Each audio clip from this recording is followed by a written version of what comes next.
மாவட்ட அரசு போக்குவரத்து கழக பேருந்து ஒன்று முன் விளக்குகள் மற்றும் உட்புற விளக்குகள் பழுதான நிலையில் நடத்துனரின் மொபைல் டார்ச் வெளிச்சத்தின் உதவியுடன் சுமார் 15 கிலோமீட்டர் தூரம் பயணிகளுடன் இயக்கப்பட்ட சம்பவம் பெரும் பரபரப்பை ஏற்படுத்தியுள்ளது.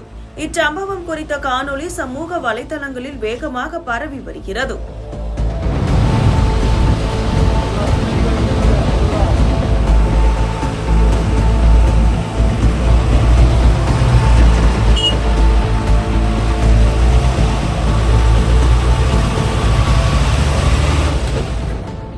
ராணிப்பேட்டை மாவட்டம் சோளிங்கர் அரசு போக்குவரத்து பணிமனைக்கு சொந்தமான தடம் எண் 51A பேருந்து திருவள்ளூர் மாவட்டம் சொரக்காய்பேட்டையிலிருந்து சோளிங்கர் நோக்கி இரவு நேரத்தில் சென்று கொண்டிருந்தது.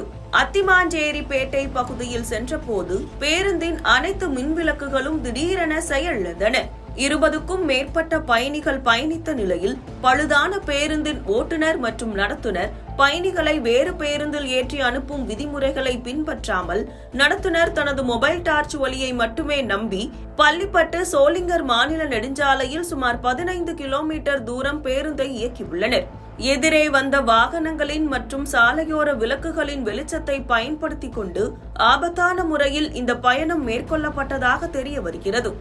இச்சம்பவத்தின் வீடியோ சமூக வலைதளங்களில் வைரலாக பரவி பேருந்து போக்குவரத்து நிர்வாகத்தின் அலட்சியம் குறித்து பொதுமக்களிடையே பெரும் பரபரப்பை ஏற்படுத்தியுள்ளது.